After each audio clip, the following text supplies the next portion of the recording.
भारतीय जनता पार्टीचे उमेदवारी भरपूर जणांनी अर्ज भरलेले आहे। पक्षाचे जे पक्षांनी उमेदवार त्यांना सक्षम वाटतील ते पक्ष देतील। माझा तसाच विचार आहे, जर पक्षाने दिलं तर आपण लढायचं, नाहीतर थांबून घ्यायचं। जे पक्ष उमेदवार देतील त्या उमेदवारांना संपूर्ण पाठिंबा द्यायचा। आगामी निवडणुकीच्या पार्श्वभूमीवरती आपण कोणते मुद्दे घेऊन जनतेसमोर जाणार आहात? रस्त्यांचे इतके 10 नंबर मध्ये, प्रभाग क्रमांक 10 मध्ये रस्त्यांचे खूप खड्डे झालेले, सगळे खड्डेच म्हणजे रस्त्यातले खड्डेच झालेले आहे। कचरा, खड्डे, लाईटचं सगळीकडे बरंच अंधाराचं साम्राज्य आहे आणि आम्हाला तो भयमुक्त प्रभाग करायचा आहे।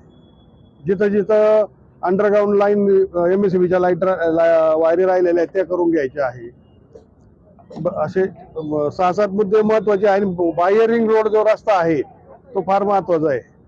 तो रस्ता झाला तरच अशोकनगर असेल, श्रमिक नगर असेल, विश्वासनगर असेल का म्हणजे त्या भागातल्या लोकांना जो अशोकनगरच्या 100 फुटी रोडने जावं लागतं, गर्दी, कंटेनर वगैरे सगळं मागे बोललेलो आहे।